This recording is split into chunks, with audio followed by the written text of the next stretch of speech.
Hi everybody, this is Boogess Reviews, and today I'm going to be doing a review on the McFarlane DC Multiverse Detective Comics 1000 Batman Chase figure. So before we take a look at Batman, let's take a look at the accessories that he comes with.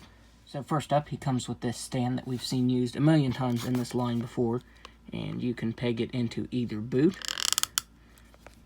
But he stands pretty well on his own, so you don't really need that. But you can if you want to. He comes with this foil variant card from the standard version that we got, which I will show right now. Here is the regular version, and then here is the silver foil version that comes with this one. And mine looks really rough around the edges, especially right here on the sides. It doesn't look the greatest. But there you can see there is a difference to it. It's got that silver foil to it. And the bios on the back are exactly the same. There's no foil to the back of it, just the front. So if you want to read that, go ahead and pause that now. Up next, he comes with his Batarang. And I couldn't find the previous Batman's Batarang, but this is exactly the same. And it's still really thick. This is pretty much just a repaint with one new piece on it, so I didn't really expect this to be any different or have any different paint to it. But you can put this in either hand. And I have gotten it wedged in there like that, and it tends to stay. I'm sure during this review it'll fall out, but I have had better luck with this version getting that to stay in there without actually having the full Batarang in his hand. And finally, he comes with his grapnel gun. And this is the exact same as the previous version. There is no difference there. Everything is painted exactly the same. Still have the gloss finish there. I wish that would have been a flat collar. But they're exactly the same. You are supposed to use this hand for this, and it fits in his hand pretty tight. It's not going to go anywhere or anything. So there he is with that. So now, taking a look at the head sculpt, there are some minor differences from the previous version, which I will go ahead and show right now. So here is the first version that we got, and as you can see, this is done in modern colors, and this is done in classic colors and has the classic Batman logo to it. And the skin tone is lighter on the new version. And I think I like that better. This one is just a tad bit darker. Yeah, you can tell there. And I feel like the lips are painted better on it as well. I also like the black outlining around the eyes, which of course you really couldn't do that with this figure since his cowl is already black. You really wouldn't see it. It wouldn't make much sense to put it on there. So yeah, I do like the colors on this one better. Just the skin tone and around the eyes, I think that looks really nice. And everything else is the same, but the belt, or the trunks in the belt, I should say, since this is a all one piece, and the chest logo right there. The emblem is the classic yellow and black Batman logo, and that looks really nice. I thought it was just painted on, but it's actually sculpted on. It's a separate piece that fits down in the chest right there. And the chest is the same. Like the sculpt detail in the muscles and everything is the same, but they did change it slightly since there's a hole in the chest and this is a separate piece that was glued in there, just like this one was glued in. So they did change that just a little bit so this would fit in there. But that looks very nice.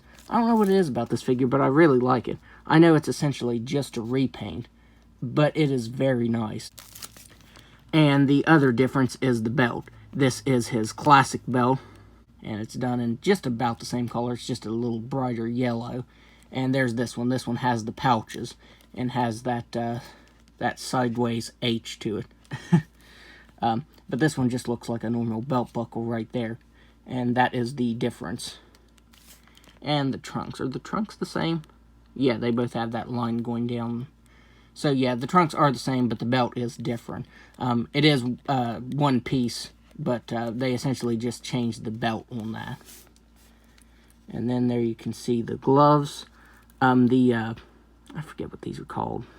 I always want to call them fins for some reason. But anyways, these came out really warped on mine. And I think I've made them pretty much straight, except this one. This one keeps bending back into that position there.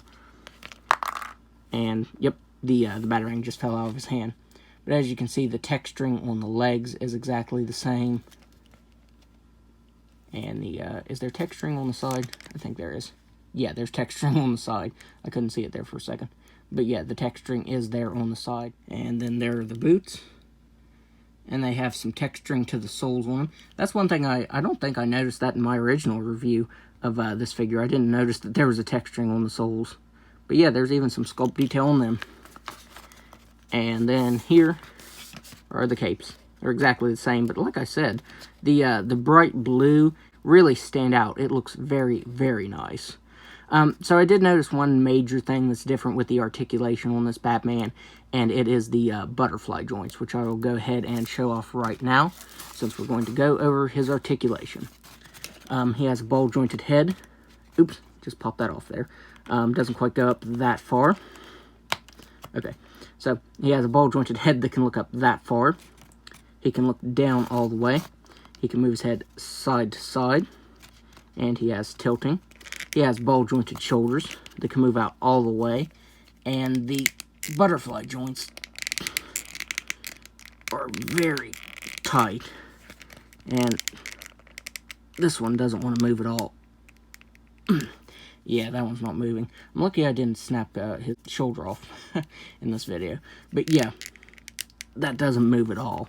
So the butterfly joints are very different than the previous Batman, because this one had some really nice butterfly joints. They still made that noise, but they moved all the way around, back and forth, you know. They had some good range of motion to them. But this one is pretty different. He has swivel at the bicep, double-jointed elbows that can bend in all the way, ball-jointed wrists that can move up all the way, down all the way, and you can move them all the way around. He has a ball-jointed diaphragm that can only move back just a little bit, but when you couple it with the ball-jointed waist, you can get him moving back all the way, and you can get him crunching pretty well forward all the way, and you can move his ball-jointed diaphragm right there side to side, and you can also move the ball-jointed waist side to side. He has ball-jointed hips that can do a complete split. He has some really good articulation in the hips. This is the best figure with the thigh swivel. I call it a thigh swivel, but it's kind of an odd joint. But this one still has the best thigh swivel there. He can kick forward all the way. He can kick out pretty much. He can kick back all the way. He has double jointed knees that can bend in all the way. He has ball jointed ankles that can move down all the way, up all the way, spin all the way around, and act as an ankle rocker. And he has toe articulation that can move up all the way. So yeah, the articulation is pretty much the same, except for there in those butterfly joints. Those really irritate me. And the left one just doesn't move at all, so that's pretty irritating. So now, let's do some size comparisons. So there he is next to the first version of the Detective Comics 1000 Batman. And for some reason, he's having trouble standing, so I'm just holding him up right here. And as you can see, they are the exact same height. So there he is next to him. Here he is next to the Arkham Asylum Joker figure. There he is next to the Batman vs. Ninja Turtles Alfred figure. And it is very stylized, but that's the closest thing we have to a 7-inch scale Alfred so far. And finally, there he is next to my all-time favorite Batman figure, the NECA Aliens vs. Batman. So overall, I'd highly recommend this figure. It's essentially just a repaint with a couple new pieces, but it's really well done. I really love these classic colors. This is probably the closest thing we'll get to an actual classic Batman figure, but who knows? McFarlane has been making a lot of Batman figures, so we might very well get one. But if we don't, I'm perfectly happy with this version. So, that's my review. If you like this review, be sure to hit the like button and subscribe to my channel. Thanks for watching.